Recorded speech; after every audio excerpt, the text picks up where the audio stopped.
प्यारे साथियों, जैसा कि आप लोगों का क्लास 9 से सेकेंड टर्मिनल का एग्जाम 2024 में होने जा रहा है, तो ये वीडियो आपके लिए काफ़ी महत्वपूर्ण होने वाला है। क्योंकि प्यारे बच्चों, आपका जो क्लास 9 से सेकेंड टर्मिनल का एग्जाम नवंबर मंथ में लिया जा रहा है, उसके लिए हम लोग जो है ना साइंस यानी कि विज्ञान का पेपर लेकर के आ चुके हैं, जो कि प्यारे बच्चों 100% ओरिजिनल है। आपके एग्जाम में 100% आएगा, मैं गारंटी के साथ बोलता हूँ। आप इन सारे क्वेश्चन को ना याद कर लेना, याद करके जाना, और आपके एग्जाम में बिल्कुल आएगा। मैंने आपको संस्कृत का और हिंदी का पेपर दिया था, तो आपके एग्जाम में बिल्कुल वह 100% टकराया था, ये भी आएगा। और इसी वीडियो में हम आपको बता दें ऑब्जेक्टिव सब्जेक्टिव दोनों का आंसर कंप्लीट आपको बताने वाले, ठीक है। तो साइंस के लिए देख लीजिएगा, विषय कोड 112 रहेगा, टाइम इसमें 1.5 घंटा का आपको मिलेगा, 50 नंबर का एग्जाम होगा। ये सारा भी नंबर वगैरह मिला लेना, आपके एग्जाम में 100% ये गारंटी है, बिल्कुल आएगा, है ना। चलो बच्चों आगे बढ़ते हैं, बिना देरी करते यहाँ पर देख लेना। आगे हम इसका पीडीएफ वगैरह कहाँ से आप डाउनलोड करेंगे ये भी सिखा देंगे हम आपको, तो वहाँ से डाउनलोड करके लिख लेना। तो टोटल इसमें 30 क्वेश्चन है, आपको किन्हीं 25 क्वेश्चन का जवाब देना। पहला क्वेश्चन क्या बोला आपसे कि निम्नलिखित में किन दो राशियों का ऐसा मात्रक केजी मीटर प्रति सेकेंड होता है। तो पहला ऑप्शन याद रखिएगा, इसका सी नंबर हो जाएगा, यानी कि संवेग और आवेग। राइट आंसर सी नंबर बिल्कुल ही परफेक्ट होगा पहला क्वेश्चन का। चलिए आगे बढ़ते प्यारे बच्चों, नेक्स्ट प्रश्न की। तो अगली प्रश्न यहाँ पर देखिए आपके सामने 2 नंबर बोला जा रहा है, किसी एम द्रव्यमान की जो ना वस्तु जिसका वेग भी है का संवेग क्या होगा। तो संवेग इसका आप बिल्कुल ध्यान रखिएगा, इसका संवेग हो जाएगा आपका जो ना एम गुने भी, यानी कि राइट आंसर सी हो जाएगा 2 नंबर क्वेश्चन का बिल्कुल ही करेक्ट। चलिए अगली प्रश्न की ओर बढ़ेंगे। तो नेक्स्ट क्वेश्चन आपका यहाँ पर 3 नंबर हो जाएगा, और 3 नंबर प्रश्न आपसे यहाँ पर क्या पूछा जा रहा है, ध्यानपूर्वक देखिएगा। प्रश्न बोला, बंदूक का प्रतिक्षेप किसके संरक्षण के सिद्धांत पर आधारित होता है। तो ध्यान रखिएगा, तीसरा का राइट आंसर ए नंबर हो जाएगा, संवेग के। राइट आंसर तीसरा का ए नंबर बिल्कुल ही परफेक्ट होगा। 4 नंबर प्रश्न है, दाब का ऐसा मात्रक क्या होता है। तो 4 का ध्यान रखिएगा, इसका बिल्कुल correct answer option number C होगा, यानी कि नोट कर लीजिएगा जो ना न्यूटन बटे मीटर स्क्वायर, यानी राइट आंसर सी नंबर बिल्कुल ही ध्यान रखिएगा। क्वेश्चन नंबर 5 बोला जा रहा है कि पानी के घनत्व का मान क्या होता है। तो 5 का ध्यान रखिए, ऑप्शन डी होगा, यानी कि ये आपका हो जाएगा 1 kg मीटर जो ना बटे एम मीटर का क्यों। राइट आंसर बिल्कुल आपका डी नंबर यहाँ पर परफेक्ट हो जाएगा। आइए आगे बढ़ते हैं क्वेश्चन नंबर 6 की। और 6 नंबर बोला, किस ताप पर पानी का घनत्व महत्तम होता है। तो ध्यान रखिएगा, 6 नंबर का बिल्कुल ही परफेक्ट आंसर ऑप्शन नंबर हो जाएगा 4 डिग्री पर। राइट आंसर ऑप्शन 6 का ए बिल्कुल ही परफेक्ट होगा।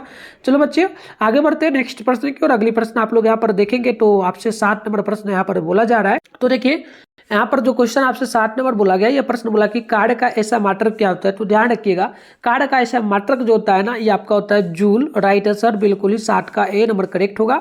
8 नंबर क्वेश्चन है, 1 वाट कितने के बराबर होगा। तो ध्यान रखिएगा, 1 वाट जो होता है यह लगभग एक यहाँ पर क्या लिखा जा रहा है, जूल। ठीक लो, 1 जूल सेकेंड के बराबर होता है। पहला का मतलब 8 का ऑप्शन ए हो जाएगा करेक्ट। चलिए अगली प्रश्न आप लोग देखेंगे, यहाँ पर क्वेश्चन आपसे बोला जा रहा है 9 नंबर प्रश्न बोला, एम तथा 2m द्रव्यमानों के 2 पिंड जो है ना एक समान वेग से चल रहे हैं, इनकी गतिज ऊर्जाओं का अनुपात क्या होगा। तो 9 नंबर का ध्यान रखिएगा, ऑप्शन नंबर ए हो जाएगा 1/2। राइट आंसर बिल्कुल ही 9 का ए नंबर करेक्ट होगा।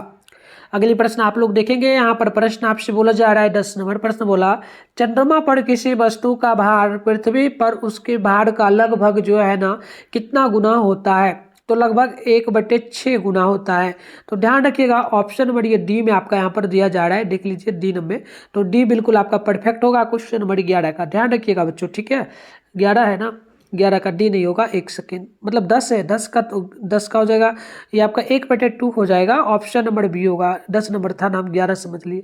चलो 10 का बी नंबर हो जाएगा। और इसके बाद हम लोग आगे बढ़ेंगे। इस क्वेश्चन का मैंने आपको 1/2 बताया था ना, ऑप्शन ए था। 9 नंबर का भी और 10 का भी, 8 का भी मैंने ऑप्शन ए बताया था। चलो तो आगे बढ़ते हैं, 9 नंबर प्रश्न की ओर बढ़ेंगे हम लोग। तो 9 नंबर क्वेश्चन आप लोग यहाँ पर देख लेना, प्रश्न आपसे क्या पूछा जा रहा है, ठीक है। और चैनल पे पहली बार आप चैनल को ना आप लोग सब्सक्राइब कर लीजिए, पहले वीडियो को शेयर करिए अपने दोस्तों में, और आप लोग भी सब्सक्राइब करके चैनल को नोटिफिकेशन कॉल भी प्रेस कर लीजिए, और वीडियो को लाइक कर दीजिए। क्योंकि प्यारे बच्चों इसके बाद आपका जो है ना तुरंत वीडियो आने वाला है, सोशल साइंस का और मैथ का, साथ में इंग्लिश का, सभी का वीडियो आने वाला है। तो सभी लोग तैयार रहिए नेक्स्ट वीडियो के लिए, है ना। और व्हाट्सएप ग्रुप का लिंक हम आपको अभी देंगे, कैसे ज्वाइन करना है वो ज्वाइन कर लीजिएगा। 11 नंबर है, वह कोलाइडी अवस्था जिसमें वायु की परिक्षेपण माध्यम है कहलाती क्या है। तो ध्यान रखिएगा, 11 का बिल्कुल ऑप्शन नंबर आपका बी होगा, यानी कि ये आपका हो जाएगा जो ना ऐसे लॉर। यहाँ पर देख लीजिएगा, 10 का क्या बता देते बच्चों, 1 सेकेंड, रुको तो पहले 10 नंबर क्वेश्चन को हम लोग देखते हैं। 10 का मैंने क्या बताया था आपको, 1/6, 10 का ठाना, ठीक है। 1/6 होगा 10 का 10 नंबर। 10 नंबर का मैंने क्या बता दिया था, एक बार देख लेते हैं फिर से। 10 का 1/6 होगा, डी नंबर होगा, ठीक है। 1/6 होगा 10 नंबर का, शायद हम आपको गलत बता दिए थे, हम ध्यान नहीं दे पाए। 10 का हो जाएगा डी नंबर और सब ठीक है, ठीक है। चलो अब 11 नंबर क्वेश्चन आपका आता है और 11 नंबर प्रश्न आपसे बोला गया, वह कोलाइडी अवस्था जिसमें वायु का परिक्षेपण मध्यम है कहलाती क्या है। तो ध्यान रखिएगा 12 का बी नंबर हो जाएगा आपका, जो ना एरोसोल हो जाएगा, ऑप्शन बी होगा। नेक्स्ट क्वेश्चन 12 है, निम्नलिखित में कौन रासायनिक परिवर्तन नहीं है। तो देखो यहाँ पर 12 नंबर का ना ऑप्शन नंबर ए हो जाएगा, यानी कि ये आपका हो जाएगा जो है ना क्या हो जाएगा, जल का जमना, ऑप्शन ए नंबर करेक्ट होगा। नेक्स्ट प्रश्न आप लोग देखेंगे तो यहाँ पर 12 नंबर प्रश्न, 13 नंबर प्रश्न बोला कि निम्नलिखित में कौन बिलियन है। तो 13 का ऑप्शन सी होगा, यानी कि आप नोट करेंगे जल में अल्कोहल का मिश्रण, राइट आंसर सी बिल्कुल परफेक्ट होगा। चलो बच्चों आगे बढ़ते हैं नेक्स्ट क्वेश्चन की ओर। तो नेक्स्ट क्वेश्चन आपका 14 नंबर प्रश्न बोला जा रहा है, प्रश्न बोला उपधातु के गुण होते हैं।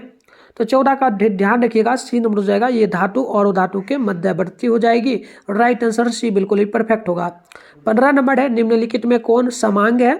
तो 15 का ध्यान रखिएगा, सी नंबर हो जाएगा, यानी कि वायु, राइट आंसर 15 का सी नंबर बिल्कुल ही परफेक्ट होगा।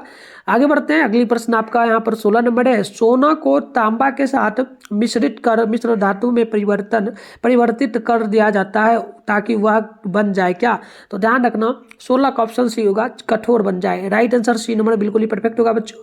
चलो आगे बढ़ते हैं, नेक्स्ट क्वेश्चन आपका यहाँ पर हो जाता है 17 नंबर प्रश्न आपसे बोला जा रहा है, आयरन का लेटिन नाम क्या होगा। तो ध्यान रखिएगा 17 का ए नंबर हो जाएगा, जो ना फेरूम, ऑप्शन नंबर 17 का ए नंबर बिल्कुल ही परफेक्ट होगा बच्चों।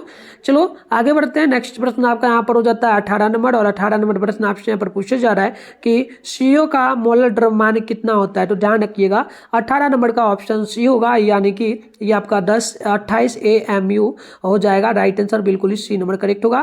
क्वेश्चन नंबर 18 का 19 नंबर क्वेश्चन बोला जा रहा है आपसे कि निम्नलिखित किस अणु की जो ना परमाणुकता 3 है। तो ध्यान रखिएगा 19 नंबर का ऑप्शन जो है ना आपका डी नंबर हो जाएगा, यानी कि NH3, राइट आंसर डी बिल्कुल ही करेक्ट होगा। क्वेश्चन नंबर 22 बोला जा रहा है, 22 ग्राम कार्बन डाइऑक्साइड बराबर होता है कितने के बराबर होगा। तो 20 का ध्यान रखिएगा, डी नंबर हो जाएगा 1/2 मोल के बराबर, राइट आंसर डी नंबर बिल्कुल ही सही होगा। क्वेश्चन नंबर 21 बोला जा रहा है, समुद्री घोड़ा किस वर्ग का सदस्य है। तो बिल्कुल 21 का बी नंबर हो जाएगा, यानी कि फिश का, मछली का, मत्स्य का, राइट आंसर बी बिल्कुल ही परफेक्ट होगा।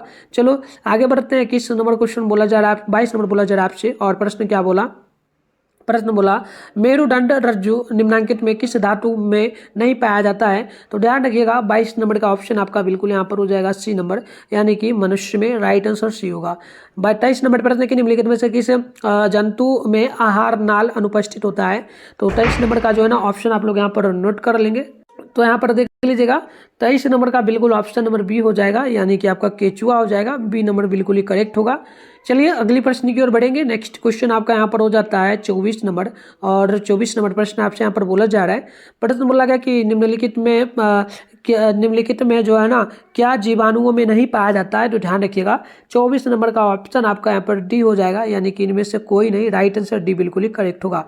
क्वेश्चन नंबर यहाँ पर 25 है कि वर्गीकी का जनक किन्हें कहा जाता है। तो 25 का हो जाएगा ऑप्शन नंबर सी, यानी कि कोरोलस लिट्रियस, यानी कि राइट आंसर सी हो जाएगा 25 नंबर क्वेश्चन का करेक्ट। आगे बढ़ते हैं, नेक्स्ट क्वेश्चन आपका हो जाएगा यहाँ पर 26 नंबर प्रश्न आपसे क्या बोला, पादप जगत का सबसे बड़ा समूह क्या है। तो 26 का ऑप्शन नंबर हो जाएगा आपका बी नंबर, ध्यान रखिएगा शैवाल, ऑप्शन नंबर बी बिल्कुल ही परफेक्ट होगा। नेक्स्ट क्वेश्चन 27 है, भोजन में लौह खनिज की कमी से होने वाला रोग कौन सा होगा। ध्यान रखो बच्चों 27 का ऑप्शन नंबर बी सी हो जाएगा, एनीमिया, राइट आंसर बिल्कुल ही आपका सी नंबर करेक्ट होगा। चलो नेक्स्ट क्वेश्चन की ओर बढ़ते हैं हम लोग। अगली क्वेश्चन आपसे 28 नंबर बोला जा रहा है, प्रश्न है पार्श्वचर टीका किस रोग के लिए लगाया जाता है। तो ध्यान रखिए 28 का सी नंबर हो जाएगा हाइड्रोफोबिया के लिए, राइट आंसर सी नंबर बिल्कुल सही होगा। नेक्स्ट क्वेश्चन आप लोग देखोगे यहाँ पर, तो अगली क्वेश्चन आपसे 29 नंबर बोला जा रहा है, प्रश्न की इंसुलिन नामक हार्मोन के स्राव में गड़बड़ी होने वाला रोग कौन है। तो ध्यान रखो 29 का ऑप्शन नंबर सी होगा, यानी कि मधुमेह रोग, राइट आंसर बिल्कुल आपका सी नंबर करेक्ट होगा। चलो अगली क्वेश्चन क्वेश्चन की ओर बढ़ेंगे बच्चों, तो अगली क्वेश्चन आपका यहाँ पर होता है जो है ना 30 नंबर। ध्यानपूर्वक देखना 30 नंबर प्रश्न आपसे क्या बोला जा रहा है, ठीक है। तो देखो 30 नंबर जो क्वेश्चन आपसे यहाँ पर बोला जा रहा है ना, ध्यानपूर्वक देखना बच्चों। देखो क्वेश्चन बोला गया कि निम्न में से किस रोगाणु पर जो ना प्रतिजैविक औषधियों का असर जो ना असर नहीं होता है। तो 30 का ऑप्शन ए हो जाएगा प्रोटोजोआ पर, तो ऑप्शन ए होगा। तो इस प्रकार से प्यारे बच्चों हमने जो बोला इसमें लघुत्तरीय क्वेश्चन है आपका, टोटल इसमें 10 क्वेश्चन है, किन्हीं 5 क्वेश्चन का जवाब देना है, 2 मार्क्स बोला है ना, तो टोटल 10 नंबर आपको यहाँ पर कंप्लीट मिलेगा। तो पहला क्वेश्चन आप देखना, बोला गया न्यूटन के जो ना द्वितीय गति के नियम को लिखे। दूसरा क्वेश्चन है गुरुत्वाकर्षण नियतांक जी को जो ना सार्वत्रिक नियतांक क्यों कहा जाता है। 3 नंबर क्वेश्चन है उत्प्लावकता से आप क्या समझते हैं। और क्वेश्चन नंबर 4 बोला जा रहा है कार्य शक्ति और ऊर्जा में अंतर स्पष्ट करें, है ना। चलिए अगली क्वेश्चन आपका 5 नंबर है तत्व और यौगिक में किन्हीं दो अंतर को बताए। क्वेश्चन नंबर 6 बोला कोलाइडी विलयन क्या है। तो प्यारे बच्चों इसमें से लगातार मैं 1 से लेकर के 5 नंबर तक जो क्वेश्चन इसका उत्तर दे दूंगा। और आपका जो बच गया लॉन्ग क्वेश्चन, तो लॉन्ग क्वेश्चन का मैं एक और फिर से वीडियो अपलोड करूंगा, उसमें आप आंसर की देख पाओगे। अगर नहीं भी वीडियो अपलोड करेंगे तो कोई दिक्कत नहीं है, अभी हम पीडीएफ के रूप में गूगल में आपको बताएंगे इसका कहाँ से डाउनलोड करना है, वहाँ पर मैं अपलोड कर दूंगा आंसर। आप 3 क्वेश्चन का बनाना होगा आपको, ठीक है, लॉन्ग क्वेश्चन, तो उसका उत्तर मैं अपलोड कर दूंगा, आप वहाँ से लिख लेना, ठीक है। तो फिलहाल अभी मैं इतना क्वेश्चन का उत्तर आपको बता देता हूँ। और चैनल में अगला को ज़्यादा से ज़्यादा सब्सक्राइब कर लेना आप लोग और शेयर करना अपने दोस्तों में वीडियो को, ठीक है ना। चलो तो यहाँ पर देखना पहला क्वेश्चन का उत्तर हमारा शॉर्ट में हो जाएगा। तो बच्चों यहाँ पर आपका शॉर्ट क्वेश्चन का उत्तर होगा सबसे पहले, ठीक है। तो शॉर्ट में हम लोग पहला नंबर का उत्तर देखेंगे। उत्तर हो जाएगा न्यूटन के गति के दूसरे नियम के मुताबिक किसी वस्तु पर लगने वाला शुद्ध बल इसका जो ना उसका द्रव्यमान और त्वरण इस तरह से जुड़ा होता है, जैसे कि जो ना लिखा जाता है शुद्ध बल बराबर में द्रव्यमान गुना त्वरण, और यानी जो है आपका यानी F बराबर में M है। तो इस प्रकार से आप इतना लिख लेना प्यारे बच्चों, 2 नंबर आपको कंप्लीट मिल जाएगा, ठीक है। चलो तो बढ़ते हैं आगे, और फिर हमारा 2 नंबर क्वेश्चन का उत्तर यहाँ पर होगा। तो 2 नंबर का उत्तर आप लोग देखेंगे तो दूसरा का जो उत्तर होगा क्योंकि जी का मान कणों की प्रकृति, माध्यम, उस समय, ताप तथा स्थान आदि पर निर्भर नहीं करता है, इसीलिए इसे सार्वत्रिक गुरुत्वाकर्षण नियतांक कहते हैं। तो इस प्रकार से ये भी आपका 2 नंबर वाला क्वेश्चन था, तो 2 नंबर आपका फिक्स हो गया, ये मिल जाएगा। चलो अब हम लोग बात करेंगे तीसरा नंबर क्वेश्चन का आंसर का। तो तीसरा का जो आंसर यहाँ पर होगा ये होगा जब किसी वस्तु को किसी तरल में डुबाया जाता है तो तलड़ पर वस्तु पर ऊपरी की ओर एक बल लगाता है, जिसे उत्प्लावन बल कहते हैं। उत्प्लावन बल का परिमाण तलड़ के घनत्व पर निर्भर करता है, इस घटना की उत्प्लावकता कहते हैं। तो चलो ये भी आपका 2 नंबर वाला था, तो कंप्लीट हो गया 2 मार्क्स, ठीक है। 2 क्वेश्चन का और हम अभी उत्तर आपको बताएंगे। उससे पहले शॉर्ट क्वेश्चन और प्लस लॉन्ग क्वेश्चन का उत्तर और ऑब्जेक्टिव का उत्तर आपको मैं बता देता हूँ डाउनलोड करने के लिए पीडीएफ के रूप में, वहाँ से डाउनलोड करके आप लिख लेना, ठीक है। तो इसका उत्तर आपको गूगल में मिल जाएगा, गूगल में जाना है, मिठुन स्टडी सेंटर आपको सर्च करना है, डाउनलोड कर लेना। कैसे करना मैं आपको सिखा देता हूँ, वीडियो देखने के बाद आप जा करके ना और अच्छे से डाउनलोड करके लिख लीजिएगा प्यारे बच्चों। इसके लिए सबसे पहले आप लोग क्या करेंगे, अपने फोन में गूगल को ओपन कर लीजिए, सर्च बार के आइकन पे क्लिक करिए, और अभी आप इस चैनल पे जो वीडियो देख रहे हो ना, चैनल का नाम मिठुन स्टडी सेंटर, आप लोग फटाफट से गूगल में आकर के क्या करिए सर्च कर लीजिए। फिर आपको ऊपर करना है, ऊपर करोगे ना तो फर्स्ट में मिठुन स्टडी सेंटर का ऑफिशियल वेबसाइट आपको दिख जाएगा, इस पर क्लिक कर दो आप लोग। इस प्रकार से इंटरफेस पे हो जाएगा। अब आपको आराम से स्क्रॉल डाउन करके नीचे बढ़ जाना है। नीचे बढ़ोगे तो यहाँ पर देखना आपके सामने जो है ना क्लास 9 का सेशन देखने को मिल जाएगा। ये रहा class 9 November monthly exam question paper download 2024 Bihar board, ये जो लिखा हुआ है ना इस पर आप लोग क्लिक करेंगे। क्लिक करते इस प्रकार से इंटरफेस पे होगा।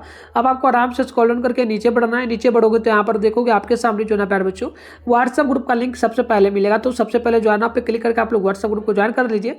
फिर नीचे बढ़ोगे आप लोग तो यहाँ पर देखना ऑल सब्जेक्ट का पेपर है। फिलहाल आपको करना है किसका पेपर का डाउनलोड, तो साइंस का करना है। सामने जो डाउनलोड लिखा है डाउनलोड पे क्लिक करिए आप लोग, और यहाँ पर आपको पेज को रिफ्रेश करना है सब्जेक्टिव का अगर आंसर ना दिखे तब, ठीक है। तो नीचे बढ़ोगे आओगे फिलहाल इस प्रकार से आओगे तो यहाँ पर देखना आपके सामने जो है ना प्यारे बच्चों, यहाँ पर ऑब्जेक्टिव का आंसर क्या आपको दिख जाएगा। देखो पहला का सी, दूसरा का सी, तीसरा का, ये मैंने पूरा बताया हुआ था, 100% करेक्ट आंसर है। आप सभी क्वेश्चन का आंसर लिख लेना, या वीडियो से आपने देखा होगा तो वो अच्छी बात है, याद कर लेना। 300 क्वेश्चन का आपको यहाँ पर आंसर प्रॉपर मिल जाएगा। बात करेंगे लॉन्ग क्वेश्चन में, तो लॉन्ग का जो शॉर्ट लॉन्ग क्वेश्चन का आंसर आपको यहाँ पर दिख जाएगा, और शॉर्ट क्वेश्चन का यहाँ पर मैं अपडेट कर दूंगा, वीडियो भी आएगा उसमें भी बताऊंगा, और अपडेट कर यहाँ पर किया जाएगा। तो आके आप लोग अच्छे से यहाँ से डाउनलोड कर लेना, वीडियो देखने के बाद जाके रिफ्रेश वगैरह पेज को करना, आपको ऑब्जेक्टिव सब्जेक्टिव दोनों यहाँ पर दिख जाएगा। ठीक है, तो चलो बच्चों आगे बढ़ते हैं। तो आगे बढ़ते हैं, अगला क्वेश्चन हमारा यहाँ पर 4 नंबर होगा। तो 4 नंबर का उत्तर आप लोग देखेंगे, तो 4 नंबर का उत्तर आपको लिखना है कार्य, शक्ति और ऊर्जा में अंतर स्पष्ट करना था। तो हम लोग लिखेंगे पहले कार्य। कार्य को क्या लिखेंगे, तो किसी वस्तु पर बल लगाकर उसे एक निश्चित दूरी तक ले जाने के लिए जितनी ऊर्जा की आवश्यकता होती है उसे कार्य कहते हैं। कार्य को बल और दूरी के गुणनफल से मापा जाता है। कार्य को जो है ना जूल में मापा जाता है। तो ये आपका हो गया कार्य के लिए, कार्य का कंप्लीट हो गया। आप शक्ति का देखेंगे, फिर ऊर्जा का देखेंगे, तीनों का आपको लिखना है। क्वेश्चन एक ही है और इन सभी को लिखना है क्योंकि अंतर स्पष्ट करना है। तो आपको शक्ति में लिखना है, शक्ति में लिखना है कार्य करने की दर को शक्ति कहते हैं। शक्ति को वाट यानी W में मापा जाता है। शक्ति चूंकि कार्य को समय में विभाजित करके निकाली जाती है। तो ये आपका हो गया शक्ति का। अब यहाँ पर आप लिखोगे ऊर्जा का। तो ऊर्जा में लिखना है किसी वस्तु की कार्य करने की क्षमता को ऊर्जा कहते हैं। ऊर्जा को जूल यानी कि जे में मापा जाता है। ऊर्जा को समानता कैपिटल ई द्वारा दर्शाया भी जाता है। तो इस प्रकार से ये आपका 2 मार्क्स वाला था, तो कंप्लीट आंसर आपका ये हो गया। अब हम लोग बात करेंगे 5 नंबर क्वेश्चन का उत्तर। तो 5 का यहाँ पर आंसर हो जाएगा हमारा इस प्रकार से। तो चलो मैं फटाफट से बताता हूँ आपको। तो आप लोग यहाँ पर देखो 5 नंबर का जो आंसर हो जाएगा ना, आंसर हो जाएगा तत्व और यौगिक में 2 अंतर आपको लिखना था। तो आप यहाँ पर नंबर दे देना, नंबर 1, नंबर 2 इस प्रकार से दे के लिखना। तत्व एक ही तरह के परमाणु से बने होते हैं, जबकि यौगिक 2 या 2 से ज्यादा तरह के परमाणुओं से बने होते हैं। इसके अलावा आपको किस में लिखना है, आपको लिखना है तो फिर दूसरा पॉइंट में तत्वों को उनके गुणों के आधार पर बांटा जाता है, जबकि यौगिकों को उसके बंधन के आधार पर बांटा जाता है। तो इस प्रकार से प्यारे बच्चों ये भी आपका 2 मार्क्स मिला था, तो 2 मार्क्स के लिए कंप्लीट हो गया। यानी कि बात कर ले हम लोग तो टोटल 10 नंबर के लिए हमने आपको आंसर बता दिया। अब बच्चा आपका शॉर्ट लॉन्ग क्वेश्चन। तो लॉन्ग क्वेश्चन का मैंने बताया PDF आपको कहाँ मिलेगा, आप वहाँ से जाकर अच्छे से डाउनलोड करके लिख लीजिएगा प्यारे बच्चों, और होगा तो हम वीडियो भी एक बना देंगे। ठीक है, तो अब मिलते हैं हम लोग नेक्स्ट वीडियो में। SST का पेपर हम लोग अपलोड करेंगे। सभी लोग चैनल को सब्सक्राइब करके तैयार रहिए, नोटिफिकेशन आपको मिलेगा तो आप तुरंत जुड़ जाना। और व्हाट्सएप ग्रुप मैंने वहाँ पर बताया जो वो ज्वाइन करके रखो, उस ग्रुप में आपको नोटिफिकेशन मिल जाएगा। ठीक है, तो चलो मिलते हैं नेक्स्ट वीडियो में, तब तक के लिए बाय बाय प्यारे बच्चों।